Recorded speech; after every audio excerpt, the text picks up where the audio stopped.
Welcome to So You Want to Be a Real Estate Agent. If you are trying to evaluate whether real estate is the right career for you, wondering whether you are doing the right things to launch into quick success, or looking for tips and tools you can use today to become a more productive agent, this is your podcast.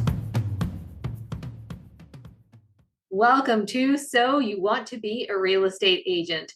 This is season 5, Success Stories, and we are so excited to share a success story with you guys today. We have Garrett and Chelsea Zimmerman on the podcast with us, and they go by Team Zimmerman. They are out of Red Deer and Alberta, Central Alberta area in Canada, and they're going to tell us about how they became successful as a husband and wife real estate team, how they balance life. They have 3 teenage boys. So I want to hear about that, how you keep it all together, and how you guys are finding success in a market that I think most agents would characterize as pretty challenging. So Garrett and Chelsea, welcome to the show. Thank you so much for having us. Totally my pleasure. My pleasure. All right. So tell me a little bit about what got you into real estate to begin with. Did you get in together, first of all? No, we did not. It's a bit of a journey. So Chelsea started first, so I'll let her share, and then we can jump into how we ended up here together. Yeah. Okay. So real estate was always kind of on my radar, but I do have a background in finance. So I worked at a financial institution for 9 years. I was on the front line, so I was a teller. And basically, I always used to see realtors coming in and, I'd chat with them. And at the time I had 2 little kids. I was a single mom. And, I aspired to it, but it was never really in the cards because it's all commission, right? And then during COVID, I actually started doing social media management for a company here. And I ended up managing a social media page for a realtor in a different part of the province. And in doing that, I learned so much. And when layoffs happened, unfortunately, I did lose my job. And Garrett looked at me that day and said, I think it's time to get your license. And so I did. And it honestly has just been the most incredible journey. Even when I was taking my license, I told Garrett, I was like, you're going to join me. You're going to join me someday. And he had a corporate job at the same financial institution. That's how we met. Okay. And yeah, I'll kind of let him get into how he got into it. But as I was taking my course, I just had this feeling. I'm like, he's going to be doing this with me someday. Like, we're going to do this together. So yeah, it's pretty crazy.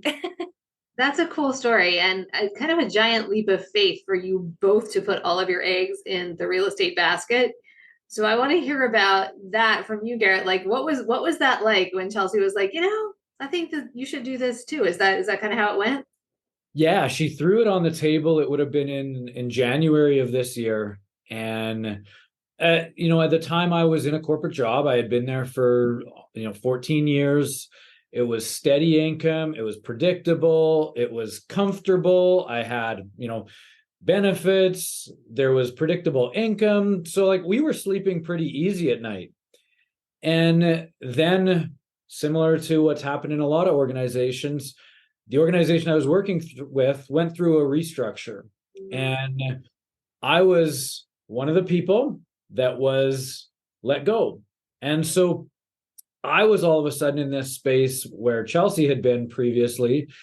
And after I kind of licked my wounds for a day or two, I started to think about, and we talked about the idea of real estate for me. Mm-hmm. And I mean, you hit the nail on the head. Leap of faith, absolutely, because we were like, it's all commission based. We don't sell, we don't eat. We've got 3 mouths to feed, plus ourselves. And the mindset shift that I had to struggle with the most was going from predictable, stable, guaranteed income, where we could plan, predict, and know what was coming, to all of a sudden jumping in. We're doing this, and if we don't sell, if we don't make money, if we don't do business, maybe this real estate thing isn't going to last very long, but heck, let's give it a try and see. So I did. I started to get licensed, and 3 months later, I was ready to go, and I was offered a job by the broker where Chelsea was working, and he said, why don't you come and join our team? So we did, and we haven't looked back since. It's been amazing. Wow. So you threw it, you just threw it all in and you were just ready to rock and roll. That's pretty amazing. And sometimes I hear team leaders especially say, or broker owners say, if there's still like a life ring out there, it's really hard for agents to let go if they're dual career, especially. So you guys didn't give yourselves that option. You just went, there's no life ring. We're swimming. Like we're getting across this channel one way or the other. We're both in it together. We're holding on to each other, swimming across. Right. Very admirable. Tell me about how those first few months in real estate were. What were your thoughts? What did you do? What did your kind of schedule, or what were your protocols to get yourself into success? Yeah, so just a little bit of backstory. So when I first started, I was obviously a solo agent, but I was part of a team when I first joined the brokerage that I'm at now. And I was under the leadership of a team lead. And then when Garrett joined, he actually joined the same team. But within a couple of weeks, we actually realized, you know what, the team structure and working under someone, under their brand, under their, kind of leadership, it wasn't for us. And it's a really great way to start in real estate. I'm grateful for the time that I was given on that team to build myself up. But at that time when Garrett kind of started, we were like, you know what? No, let's just, again, take another leap of faith. And we actually started our own team at the brokerage. And so during that time, we were very, very structured. We were very intentional. So Garrett has a degree in marketing, and with my social media marketing, we were able to really come up with a solid business plan. We had a previous business as well too. Like we did some relationship coaching prior. So we worked together in business before. Okay. And we've actually built up our relationship to the point where we do have good communication skills. We have good conflict resolution. There's some things that we are very strong and that we've worked really hard to get to that point. So once we started our own team, we were like, okay, pedal to the metal. We got to make this happen, because at that point it was sink or swim. Like we were like, we have to make this. We have to take off. So we really leaned into our broker and associate broker. We soaked up as much as we possibly could from them. We're very fortunate to work at a bit of a boutique brokerage. And so we do get poured into on a weekly basis by our broker. And so the knowledge that he has, he's been doing this for a very long time. And combined, him and his daughter, like they're a team as well. And so we learned a lot about working together, and how, and then from there, we took that knowledge and we applied the knowledge, because there's a lot of information out there. There's a lot. And I mean, I'm sure, like you're a source of it, and so, you take that information and then you have to actually apply it. And that's what we did. Right. Okay. So much to unpack there. So I want to take you back for a minute to that beginning phase of being with the team and making the decision to go out on your own and form your own team. So you guys, you sound like pretty courageous people. I mean, clearly from the moves that you've already made to just get to this point. Was there anything in you that was fearful about jumping out on your own from under the team?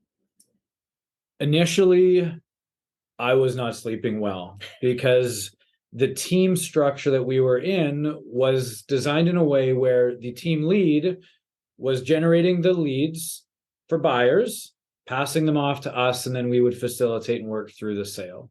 So it wasn't guaranteed that we would get leads, but it was guaranteed that we would get opportunities. And I had done a ton of research, because I kind of geek out on that stuff. And I had compared, pros and cons of team versus solo agent. And, there's the commission structure differences, but there's also some sense of predictability and security. And so Chelsea and I, leading up to that conversation with our team lead, when we said we were going to start our own team and branch off, we asked our friends, we met with family, we looked up to and got in touch with mentors who aren't in real estate but are in business. Mm-hmm. And we asked them tough questions like, how do you navigate fluctuating incomes? How do you navigate and build up your self-esteem to when you have a quiet month to keep on going despite all the self-talk that might be telling you to go get a predictable job, go back to, regular working hours. How do you deal with all of that from a mindset perspective? And we were poured into by mentors, older people who have kind of been there, done that. They've been where we were. So we were able to leverage their experience and we listened and we were sponges. We were sponges to that leadership. And at the same time, I was going out for a run every day and I was tuning into the latest episode of how you can be a real estate agent. And so you want to be a real estate agent? So you want to be a real estate agent. And I was just a sponge. I went into sponge mode. And I have to give thanks to other guests that you had on your podcast, yourself, the content that you have provided and made available that built up our confidence. And I would say to Chelsea, we can do this. Yeah. Like, I'm hearing success stories. We can go and replicate, do this, put our own spin on it and become a rock star team. So that's what we did. Awesome. Give me like one or two tips for somebody who is thinking the same kind of thoughts that you were. Let's go to how to navigate fluctuating income. Mm-hmm. Yeah. The biggest thing is and for me, this was trust yourself, trust your skill set. And I've got 18 years of marketing and sales and business development background in a completely different industry. But at the core of what sales is and what the core of what real estate is, it's relationship-based solutions. Yes. And for me, when I sat with myself and Chelsea and I talked, we realized that we actually don't sell homes. We don't even relate to ourselves as real estate agents. We relate to ourselves as solution providers. That's what we do. Love it. And we don't come to the table and look at clients or people that reach out to us as, just a person that needs a home or a place to live. Like, they need a solution. They're coming to us for a reason. And so I've always believed, I had it poured into me early, that people don't buy products, they buy solutions to problems. Yeah. And so that's been a mantra of ours. And it's why we say people first, home second. That's our tagline, because at the end of the day, none of it happens without people. So that's what I would say is kind of one of the biggest things that we've embedded in our brand. Yeah. Well, and sorry, just to answer your question about the fluctuating incomes. Yes. So, for us, thankfully, we were in a position where, there was a severance that was paid out to Garrett from losing his job. And to be honest with you, I don't know if we would have made it through if we hadn't had that. But with that said, not everybody gets a severance when they leave their job and get into real estate. And so for us, we had to make sacrifices. There was a year when pretty much, well, I shouldn't say a full year. There were probably at least 6 months where all of the extras, we didn't have them. We didn't go for our, regular expensive coffees, and we didn't go out for dinner as often. And, we made sacrifices to build up enough money in our account that we could actually go, okay, if we don't have a deal this month, we're going to be okay.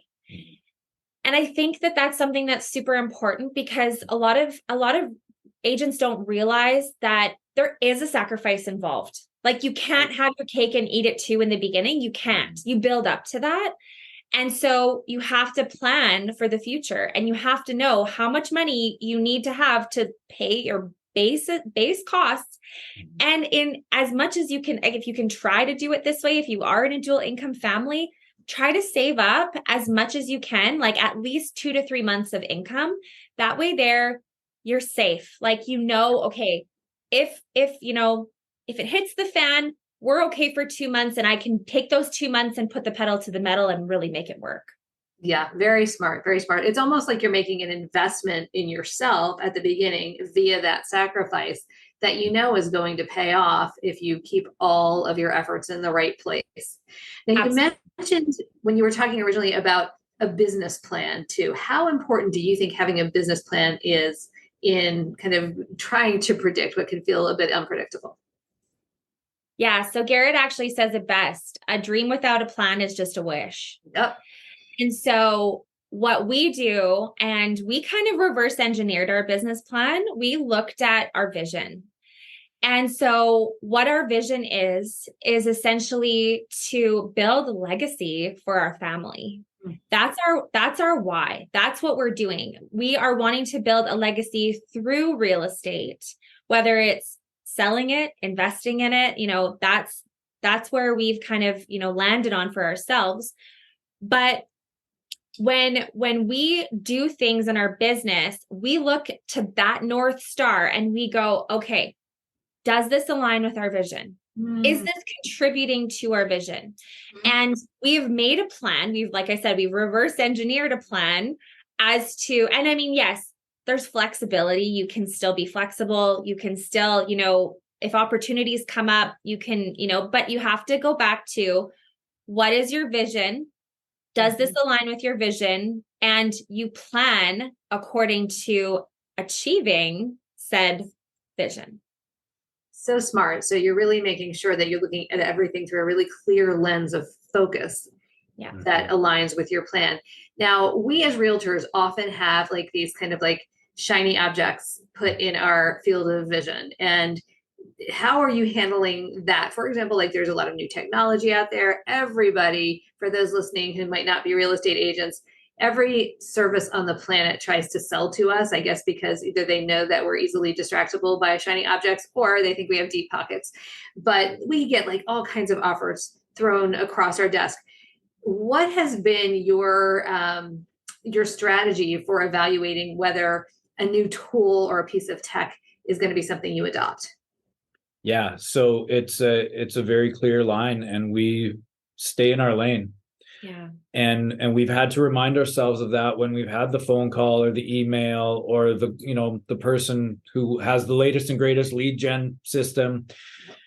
And what we have said from the beginning, because you say it so well, Meredith, there is an unending amount of channels, information, and experts who want to sell to agents. And we have a number of social media networks, channels to use. And depending on who you talk to, they're going to tell you, you got to do this on there. You got to be over there. You can't be all things to all people. Yeah. That's one of the first things that I think every agent needs to know. You will never be all things to all people. Yeah. So stay in your lane and get really damn good at a couple, three things. Put the blinders on and really lean into those couple, three things. Become an expert. And first and foremost, when you're in your business plan, know who you're speaking to. Who is your ideal client? What do they think about? What are they worried about? What life stage are they in? Do they have kids? Do they not have kids? What type of home do they prefer? Where do they go in terms of events and community? What do they enjoy? And then go where they are and speak their language. And we have seen it in our first year with over 50 deals as a team. In our first year, it's unheard of. And we've looked at each other and been like, is this happening? Like averages 4 to 8 in the first year. And we are over and above that. And then some, and we've even had other agents say, I just want to come and hang out with you guys for a few days because whatever you're doing is working. Yes. Right. So I would just say, stay in your lane and become really damn good at a couple, three things and know who you're speaking to. Because that audience where it resonates. Yeah, absolutely. Yeah. I mean, you're exactly right. 50 deals in your first year is completely unheard of. And that's why it's so exciting to have you on the show sharing what you've done. I have a feeling there might be people in our audience who are like, well, they have a business background, they have a marketing background, and I heard you say before, lean into your skill set. So what is it, do you think, that for those people out there who might be listening to that, what we call their drunk monkey, saying, I don't know, I don't have that. What would your advice to those people be? Yeah. So honestly, you have to leverage your strengths. And that doesn't mean strengths that you've learned in college or university, or, that it could be, but I don't have a university degree, and I have a lot of really strong strengths that I bring to the table in real estate. I'm a relationship person. I love people. I love dealing with people. I have very good customer service skills, and most of us have some type of customer service skills. And if you don't, I don't know why you would be getting into real estate. But some people, you have to have a heart for people. Whereas Garrett, he's got an analytical brain. And so numbers come naturally to him. So he's able to, bring this is what your mortgage payment is going to look like. And, if you calculate this, and, we're pricing the home based on these statistics, like all of those different things. So honestly, if you haven't had an opportunity to just sit down and list everything that you're good at, I suggest you do that first, because we've both done it. And we've both had to sit down and go, okay, what am I really good at? And thankfully, there's two of us, which does bring another whole element to the table. But even when I was doing it on my own, Garrett's actually the one that sat me down the one day and was like, okay, you're going to write down every single thing that you bring to the table in a positive way to real estate, to life, to motherhood, to all the things. And once you see that you actually have so much value, it builds your confidence too.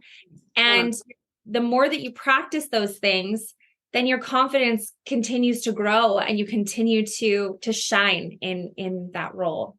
What great advice. And for everybody listening, that's such a good exercise to do. Write down your strengths. And then I would think too, that you could translate that into a unique value proposition, which then you can articulate to that audience that aligns with those strengths. Now, you mentioned before too, Garrett, that what you consider yourself is your relationship, what did you say? Solutions, right? Business? Solutions business, which I love that phrase. And you're exactly right. It's the problems that we help people solve that they can't solve for themselves that create the demand for exactly what we do. And we do that through expertise, as you said, Chelsea. How do you find out about what people's problems are that they need you to help solve? Yeah, I think is listening. Yeah. The best thing you can do in sales, whether or not it's homes, cars, clothes, toothbrushes, is listen. Yeah. And I think sometimes a lot of salespeople, they're really good talkers, but they don't listen enough. Mm-hmm.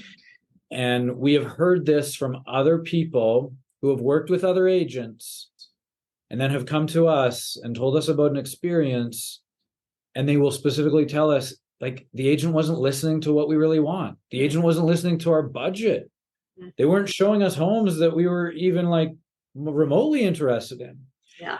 And then they reach out. So the first thing would be to listen and ask really good questions that open the door to creating trust, establishing rapport, and then being very, very relatable in the sense of affirming how they're feeling. Like, we never tell someone that how they're feeling or the house they're choosing is the wrong one. It might not be the right one for the person down the street or the client we're going to meet in the evening, but it's the right one for that person in that moment. So just listening to them, and then why they love it, what they love about it, what it could do for their family, how close it is to the schools, like all the different features. And listening and leaning in is one of the ways to really, really do that, where all of a sudden the person on the other side of the conversation, they're not even looking at you as a realtor. They start to think of you as a friend. And they start to think of you as someone that cares.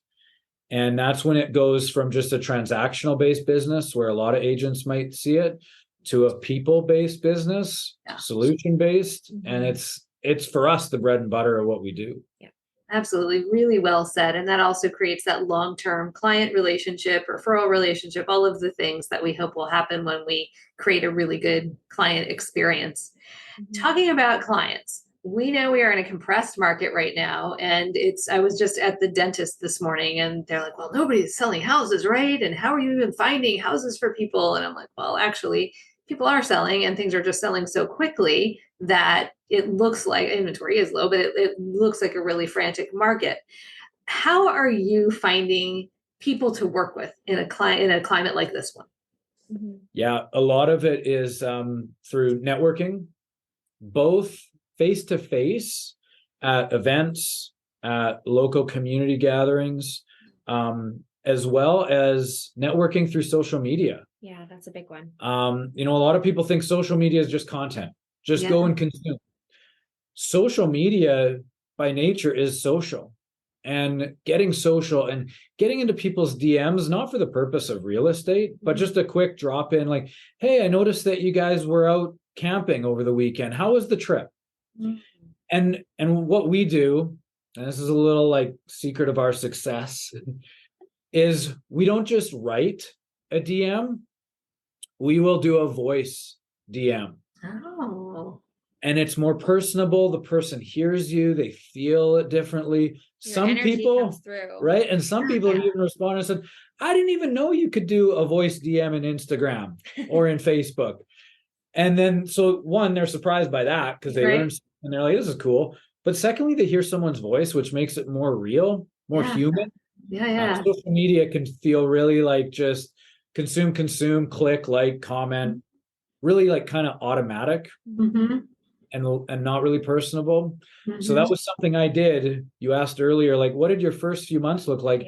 In my first month as an agent, I literally went into LinkedIn. I had a network of like almost 1,000, and I sat for 6 days straight, leaving voicemails, thanking them for their impact on my life, letting them know that I was in real estate, telling them that even if they weren't looking to buy in this market, if they knew people, if they had friends, family that were relocating to our community, feel free to give them my name. They can trust they're going to have a great experience. I'll take good care of them. And they were voice messages. And people responded back and they were shocked. So secret of success, drop into people's DMs with audio, not just written text. That is a good one. Okay, tactically, how are you recording those audio messages? They are one at a time, personable. They are not just an automated message. We did one automated message. We did a Christmas card last year where we had our boys record it. We sometimes have to put them to work because we need someone with a camera. They're great with technology, and they love it. Teenagers, right now. They're good for so that. That was a generic message because it was standard and we had to send it out en masse. Okay. It was like literally hours of sitting on the couch or sitting in the car in a parking lot and just dropping into people's DMs. 45, 60 seconds, just quick enough to let them know you're thinking about them. Ask them for referral business.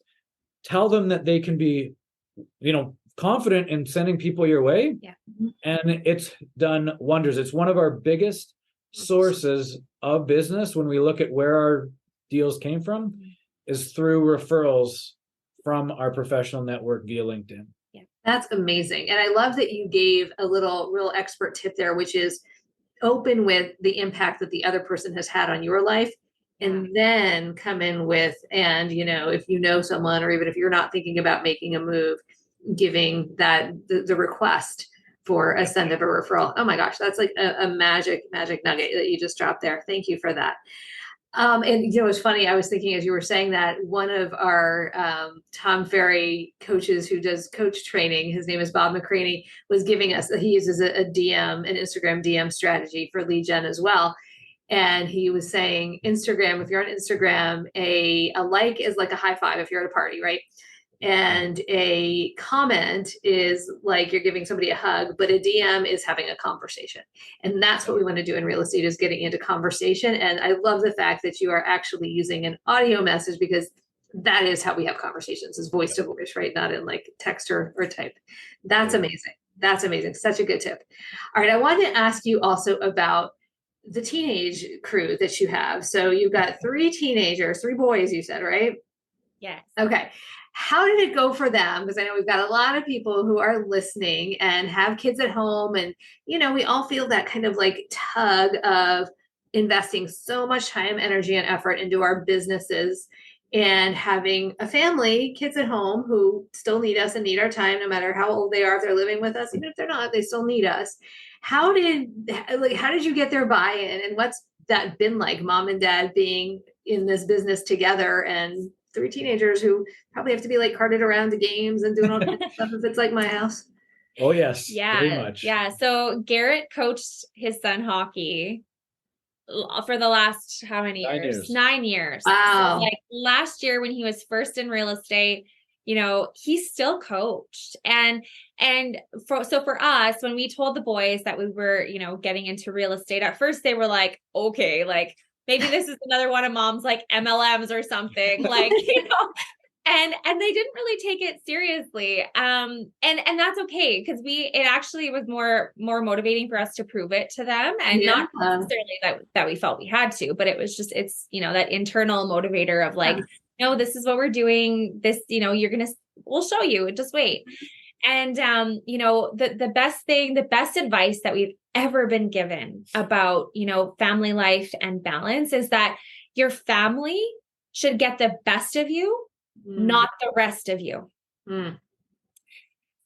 And for us, that has been a challenge, admittedly. I mean, we've made a lot of mistakes, but in making those mistakes, it's learning to not live in that guilt. Yeah. And to make changes in order to be able to actually, to fix the problem. So whether that means that we're having, like, we always try to have dinner together every night as much as we can. We are a blended family, as I mentioned. So, Garrett's son is only with us for a week at a time. My kids are with us all the time. So, we really prioritize our family time. And, when we find that has maybe fallen to the wayside, we recalibrate really quickly. And we're like, what can we take off of our schedule so that we can make time for our family? Because our family at the end of the day is number one. Yeah. And, so making your family that priority. And then, I mean, honestly, like being prepared. I mean, something that I've recently started doing is I bought a crock pot. And so smart. Yes.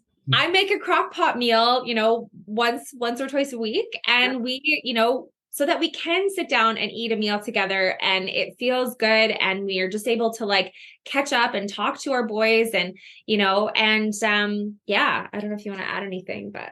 Yeah, I think the other thing is, when we're sitting and when we're with them, whether or not it's a meal or in a car, driving somewhere, is like asking them questions about what's going on in their world, right? At school, with friends, what are they learning? Things like that. And no different than, creating rapport with your clients and asking questions is then listening to what they have to say. I think it's easy to be really distracted in this world. Yes. And our kids see that. And I, we've had to remind each other at various times, like, if we don't get back to a text message for half an hour because a client is asking, who's a good home inspector? It's okay. Because if we're spending that half hour talking with our boys, that's okay. The home inspector is still going to be there in half an hour. Yeah. Right. And I think sometimes agents feel this like responsibility to be really quick to get back to people. Yeah. And you set a bar and you set a standard when you do that. And then you get messages at all hours. And if you don't give that immediate response, then the person on the other end is kind of wondering, well, they were so quick before, but what's happening? Like, why aren't they answering me now? So it's really being intentional and being mindful of that. And then asking questions to your kids and get into their world. Absolutely. And I think, it's funny, you can even practice your listening skills that are really good for your interactions with clients on your kids. I did this actually with my 15-year-old. She came in one day last week and she sat down and I just started asking her. I was practicing my like active listening and some kind of like opening skills. And she was like, she has this long conversation with me about like what she wants to do with her life and what she's thinking about and the different options. She was like, that was a really good conversation. And then later on, she goes, were you like practicing something else? It's funny, like they're smart. But I said, well, I was listening to you, but yeah, also kind of. And she was like, okay, well, I felt heard. I was like, she's listening to my language clearly because that's how, I talk.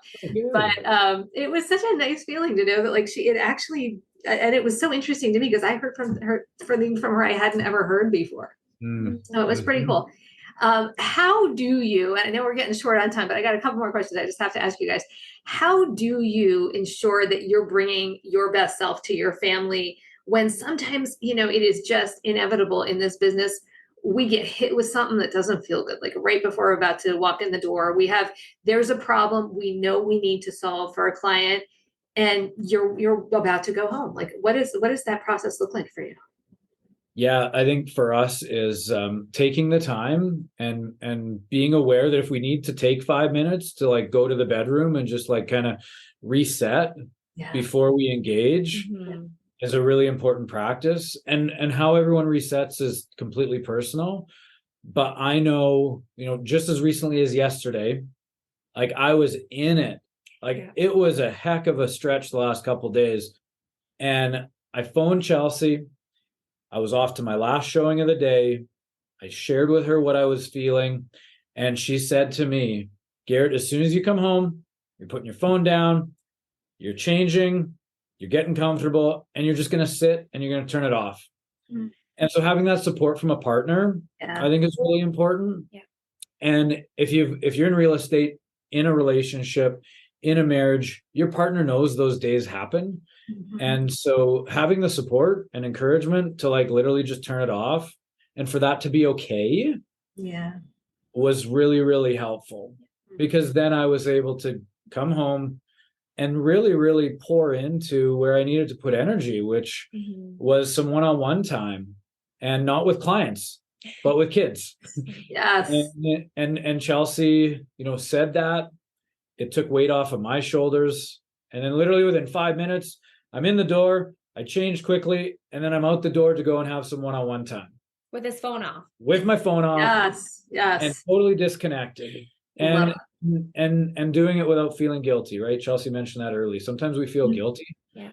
We got to release that guilt and allow it to not hinder us, because otherwise you just start to become a bear to the people that are closest to you, and that's not fair to them. Yeah, absolutely. Absolutely. Such a good tip. I think sometimes when agents start to get busy with the business of real estate, which feels great when the efforts that you've put in start to pay off, often we can get so pulled into exactly what you were talking about, the feeling that we need that quick response time, or kind of letting everybody else set our schedules all of a sudden, which it's funny when you talk to agents about why they get into real estate. Often they're like, for the freedom. And then before you know it, your freedom's out the window because you're working on everybody else's schedule. Yeah. But it's a bit counterintuitive. You find when you start to set your boundaries, I guess I'll use for lack of a better word, around your own schedule, people respect the professionalism that they're seeing you execute. And then they go, oh, okay, this person, even if you're setting an appointment to go shoot hoops with your kid or whatever, right? Like that's an appointment that you respect in your own calendar, and that causes a relationship with your children to grow, and actually your client base to see you as more professional as well. All right, last question, and then I promise we will close, which is, give us a tip or two. Now, you guys said that you worked hard on conflict resolution within your own relationship, which sounds like a whole other podcast that I'd love to have with you guys eventually. I know a lot of us listening, including myself, could use this sometimes. But a tip or two for making it work. You just gave us one, but as a husband and wife team in a real estate partnership. Yeah, that's a really great question. I would honestly say that our biggest strength, and something that we have worked so hard on, is communication. Talking to each other, learning how to talk to each other, because there are days where we have to be very assertive with one another. There are days where we sometimes just have to say, you know what? Listen, I need to vent. I don't want any feedback. I just need to get something off my chest, and being able to communicate that in a way that's not going to make the hairs on the back of his neck stand up. Like, and for us, like, just being able to sit down and talk through things, talk through problems, talk and share with one another, and provide a space that's safe to be vulnerable, because there are a lot of bumps along the way. I mean, with entrepreneurship in general, I mean, you're constantly giving of yourself to others. Sometimes you do feel like you're pouring from an empty cup, and sometimes you just have to be able to have the courage to say, hey, listen, I need to fill my own cup before my cup breaks. and so communication, if you can honestly, like, we took relationship coaching, we were coached, and then we became relationship coaches. But I mean, even if you just talk to people who you see in life that have really good communication, especially in entrepreneurship, like people who are business owners, other realtors, things like that, I would definitely say that has been such a strength for us. And it's been such a saving grace for us that we can talk to each other. And every morning, regardless of the day, regardless of whether we're working or not, we spend time together. And we just pour into our relationship. We're faith people, so we do like a devotion in the morning. We spend time praying in the morning and breathing together. And honestly, it's just been such a game changer, because even actually, funny story, one little thing is my youngest son, he's 15 as well. And he told me this morning, actually, when I was driving him to school, he said, you and Garrett are in business together, and I don't think I've ever heard you fight over something business related. And I said, yeah, like we don't necessarily fight over it, because teamwork, that's all part of it, right? But I mean, you're going to have ups and downs, but it's because we communicate so well that I think that we've been able to really, and thankfully it's kind of like translating to our own kids. And it's been really awesome. Rewarding that way. Total gift. Garrett, anything to add to that, or a tip you want to share? Yeah, I would say there's two really important statements or questions that you can ask. And this is whether or not you're in, partnership with your like business partnership with your partner, or even just as an agent, as a solo agent at a brokerage. Like, don't be too proud to ask for help. In times when I'm watching her sink and she comes and asks for help, and I'm there, and vice versa. Yeah. Ask for help. And then also ask, even if you see someone who's not, sinking per se, but like, is there anything I can do to make it a little easier on you? Yes. And those are just two really good questions that you can put to your broker. You can put to another agent in your brokerage. You can put to your husband or wife, your partner. Like, how can I help you? And what do you need from me? And I mean, you'll breathe easier, you'll be happier, you'll feel more supported, and you'll probably learn some things too, which is always a good thing. Absolutely. And it's such an act of generosity to do that. The response that I think people get when they take that moment to ask that question is such like genuine, beautiful surprise, because people don't get asked that very much, so it feels like this gift that you've just been given. Oh, wow. You guys have been a total gift to have on the show. I cannot tell you how grateful I am to have you, how much I have personally learned, how much I know our audience is going to get from listening to this episode. How can people help support you? Let me ask you that question of you guys. So if people have clients to send to you, what does your ideal client look like? Yeah, so we love working with people who are actually not first-time home buyers, which sounds funny. But we actually like to work with people that are upsizing, downsizing, have owned a home before, kind of know the ropes a little bit, but, maybe they haven't had a good experience with a previous agent or something like that. We'd love to be given the opportunity to earn the business of those people.